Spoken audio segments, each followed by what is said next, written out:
Viva Voz, com Vera Magalhães.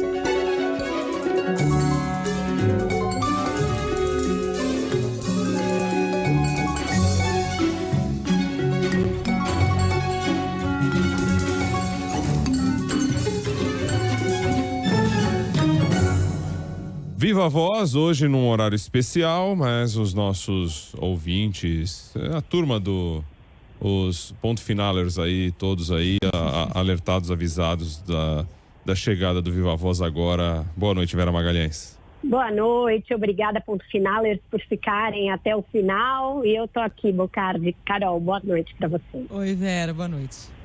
Bom, falar desse clima quente aí entre STF e Senado. Já relatamos aqui, logo na abertura, inclusive, deste ponto final, a reação do Supremo Tribunal Federal, dos ministros do Supremo Tribunal Federal com relação à decisão do Senado ontem, que também tratamos aqui. Quais são as consequências agora, Vera, disso?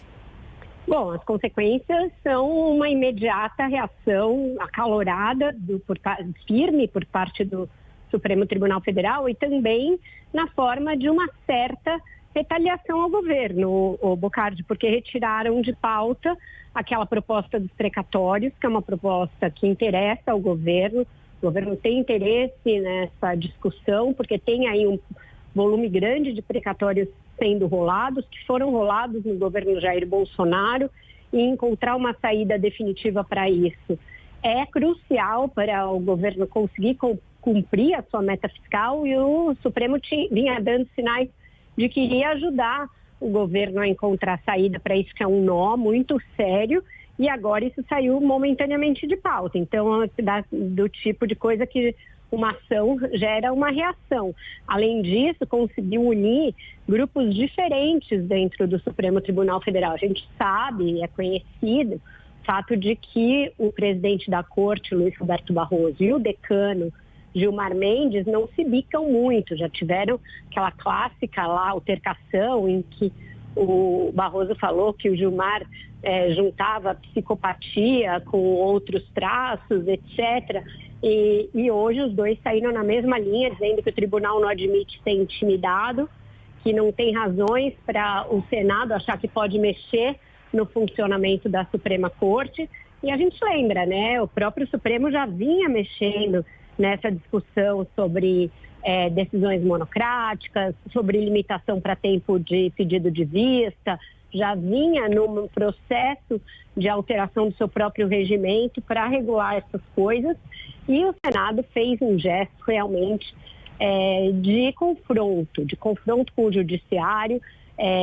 Se isso chegar a ter ali uma arguição de inconstitucionalidade, uma discussão sobre a inconstitucionalidade, provavelmente será julgado inconstitucional. Então a gente tem aí a chance de escalar ainda muitos degraus na temperatura dessa crise, mas as primeiras reações foram essas. De um lado, esse adiamento da discussão sobre precatórios, que é algo que une o governo, e de outro, essa reação dos ministros condenando o que foi feito. Outro que foi muito vocal nisso foi o ministro Alexandre de Moraes, que também criticou, disse que insinuações, intimidações e ataques não vão ferir a independência do judiciário, etc.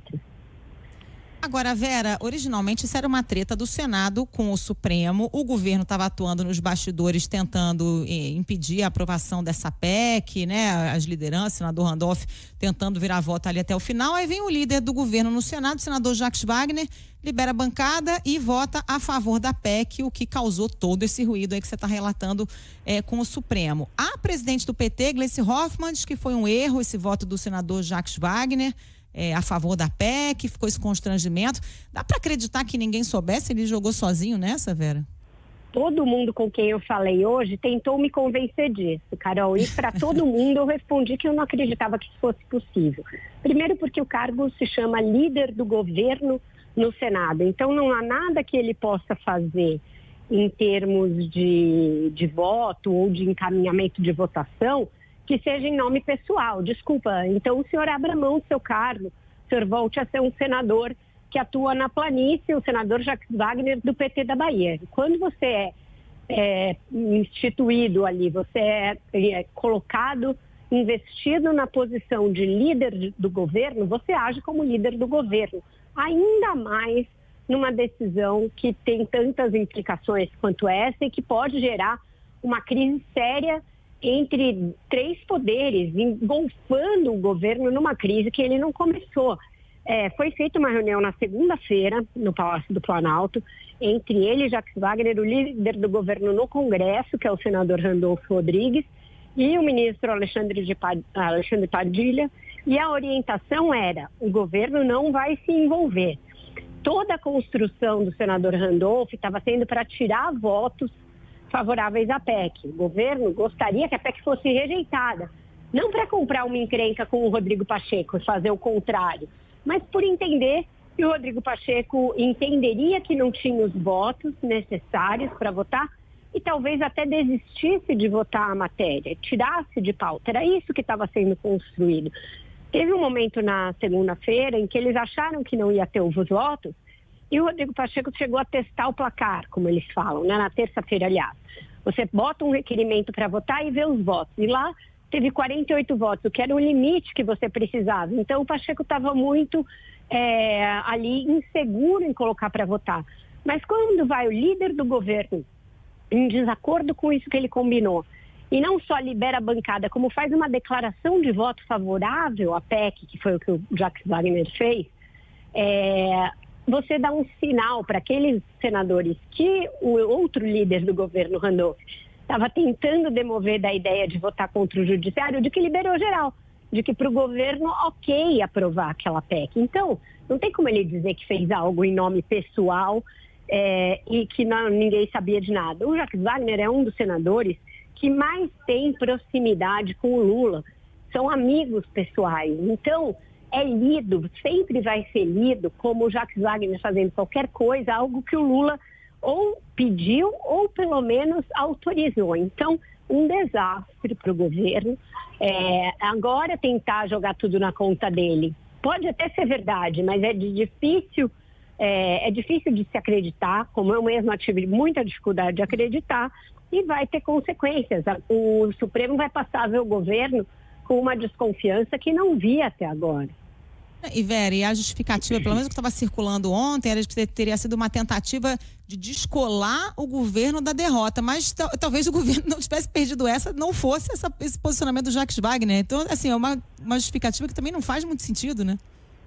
Exatamente, é tudo meio esquisito, já teve essas consequências e vai ter consequências também para a votação do resto das agendas do governo, porque você acabou empoderando a oposição, Carol.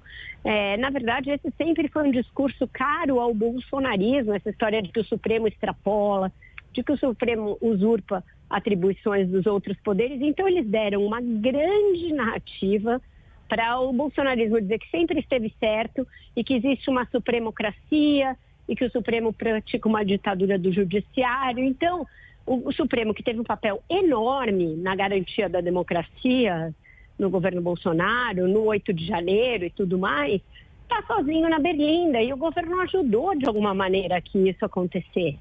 A agenda econômica do Haddad tem uma grande perna que está no Congresso, então o governo não quer se impor com o Congresso, mas tem uma grande parte que também está judicializada, como essa questão dos precatórios. Então pode atrapalhar muito as votações de agora em diante. Você tem aí uma série de projetos que tem votação do Congresso e a oposição chega ali cantando de galo para essas votações, porque teve uma vitória. Então, tudo muito complicado e, enfim, vamos ver como vão ser os próximos capítulos. Você acrescenta algo mais sobre essa relação da pauta econômica do governo? Ou então já emendando aí numa possibilidade de desfecho? De onde pode vir essa trégua? E olha só, Bocardi, como a política brasileira é irônica e muitas vezes a gente vê personagens desempenhando papéis improváveis. O Rodrigo Pacheco, que é aquele mineiro, conciliador, do nada criou essa treta toda. Resolveu mudar totalmente o seu perfil conciliador, sair da posição na qual ele era visto, de um cara que ajudava demais o judiciário e passava pano para o judiciário, para ser o algoz do judiciário. E agora essa matéria chega na Câmara, onde também tramitam muitos projetos de interesse do governo, e o Arthur Lira, sempre ele, passa a ter a possibilidade de ser a pessoa que vai ser o adulto na sala, que vai pegar todo mundo e tentar pôr panos quentes, tentar contemporizar, colocar esse negócio na gaveta por um tempo, esperar os ânimos se acalmarem e ficar como fiador de novo de uma trégua. Então ele faz um favor para o Supremo, onde ele também tem muitos favores a pedir no futuro, e ele faz um favor para o governo. E a gente sabe que esses favores que ele tem feito ao governo, e não foram poucos esse ano, ele sempre tem um preço bem grande que ele cobra rapidamente, não demora muito tempo para cobrar não. Então, deram de bandeja para o Lira a possibilidade de ser a pessoa que vai resolver mais essa treta. Então, existe essa possibilidade dele falar, olha, vamos nos concentrar aqui na agenda econômica do país, depois nós vamos fazer uma grande reunião entre os poderes, e isso aqui fica para o ano que vem, e ele segura, ele mata no peito, e aí ele sai como o cara que resolveu a confusão toda. Não é remota a chance de ser esse o desfecho para essa confusão. Tá certo, então. Hoje, sem música, né? Sem a Carol música. disse Eu que estava não aqui numa encontrou gravação, nenhuma. por isso que eu me atrasei. A Carol disse que teria que ser tiro, porrada e bomba e não encontrou nenhuma que relatasse isso. É isso. Hoje foi mais ou menos esse o clima. Eu peço desculpa pelo atraso para vocês e para os ouvintes. Amanhã no horário normal, com música, com tudo. Tá bom. Valeu, Vera Magalhães. Viva a voz. Boa noite. Boa noite, gente. Um ótimo ponto final para vocês. Tchau, tchau. Beijo, Vera.